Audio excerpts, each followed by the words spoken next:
2024 में होने वाले लोकसभा चुनाव को लेकर सभी पार्टियां पूरी तरह से जीत हासिल करने के लिए जुट गई हैं। इसी कड़ी में समाजवादी पार्टी के राष्ट्रीय अध्यक्ष अखिलेश यादव ने आज अपने सभी जिला अध्यक्षों के साथ बैठक की और उन्हें 2024 लोकसभा चुनाव में जीत कैसे हासिल करनी है इस संबंध में टिप्स दिए।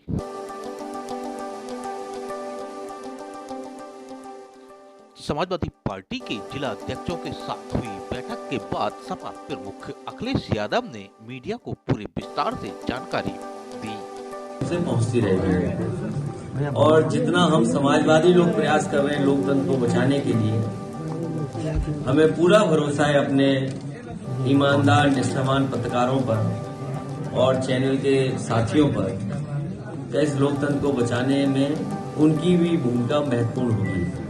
हमारी पार्टी के जिलाध्यक्ष महानगर अध्यक्ष आए हैं, पार्टी की तरफ से निर्देश लगातार जा रहे हैं, उसी की समीक्षा को लेकर के हम लोग बैठे हुए हैं और अपने अध्यक्ष और महानगर अध्यक्षों से सुझाव भी मांगे हैं। चुनाव आ गया है, अब 100 दिन भी नहीं बचे हैं, इसलिए पूरी तैयारी के साथ सेक्टर बूथ और हमारे कार्यकर्ता और संगठन के सभी पदाधिकारी मिलकर के उत्तर प्रदेश में सबसे बड़ी भूमिका समाजवादी पार्टी निभाने जा रही है और हमें अपने संगठन पर पूरा भरोसा है कि समाजवादी पार्टी के हर कार्यक्रम को, हर नीति और फैसले को जनता तक पहुंचाने का काम करेंगे।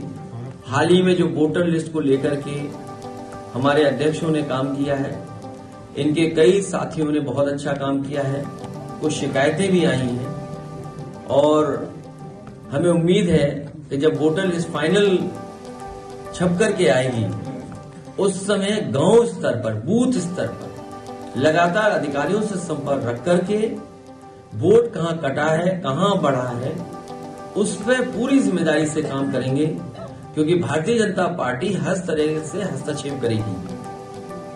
आयोग को भी कहीं न कहीं दबाव मिलेगी। जो अधिकारी हैं वो भी कभी कभी भारतीय जनता पार्टी के रूप में काम करते हैं, इसलिए हर तरफ संगठन के लोगों को नजर रखनी पड़ेगी और आने वाले समय में जो गठबंधन या गठबंधन के साथ जो दल साथ लड़ेंगे, हमारी पार्टी के सभी कार्यकर्ता, नेता, साथी मिलकर के जो जहां लड़ेगा वहां उसकी पूरी जिम्मेदारी से मदद करने का काम करेंगे। यही लोग हैं जो लगातार मैदान में रहेंगे और हमारे सभी प्रदेश के और राष्ट्रीय पदाधिकारियों की जिम्मेदारी बूथ वाइज बांट करके उनको जिम्मेदारी दी जाएगी। इस तरह से बातें हो रही है, क्या अलग-अलग देखिए, भाजपा पर एक मिनट, भाजपा पे संसाधन की कमी नहीं है।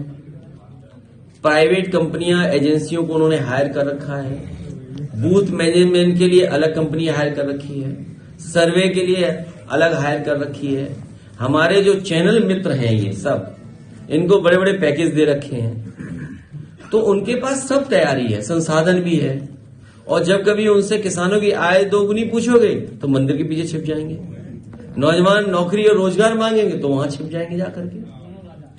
तो लड़ाई बड़ी है, इसीलिए हम अपने संगठन के लोगों से अपील कर रहे हैं कि संगठन के लोग जिम्मेदारी दें, हमारे कार्यकर्ता नेताओं को, उसको बूथ दें। जिस तरह हर पुलिस का नंबर होता है, सिपाही का, कांस्टेबल नंबर होता है, इसी तरह हमारे कार्यकर्ता को भी बूथ की जिम्मेदारी मिलेगी कि ये बूथ है, इसको देखना है, आपकी जिम्मेदारी है। ये तैयारी हम लोग कर रहे हैं क्योंकि दिन और समय कम है।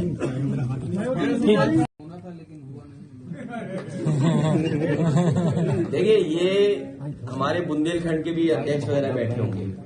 आपको पता होगा, देश के प्रधानमंत्री जी आए, उन्होंने कहा यहां पर मिसाइल्स बनेंगे, एयरक्राफ्ट बनेंगे। क्या बनाए, आपने कभी जाना इस बात को?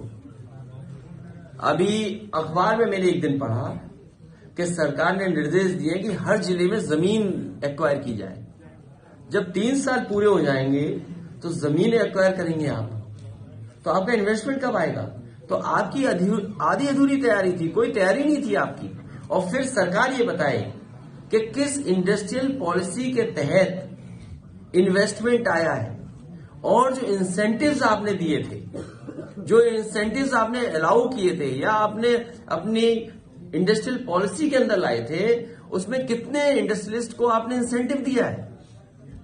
बजट में था क्या वो पैसा? तो असली बात तो आप बोलते नहीं हो। आप पूछिए उनसे कि इंसेंटिव कितने इंडस्ट्रियल हाउसेस को आपने दिया है। अगर आपने इंसेंटिव नहीं दिया, इसका मतलब कोई इन्वेस्टमेंट आपके नहीं आया है। और जितना समाजवादियों की सरकार में अच्छे काम हुए थे सब खराब कर दिए। 2024 के मुद्दा क्या होगा? क्या राम मंदिर होगा? महिलाओं की असुरक्षा।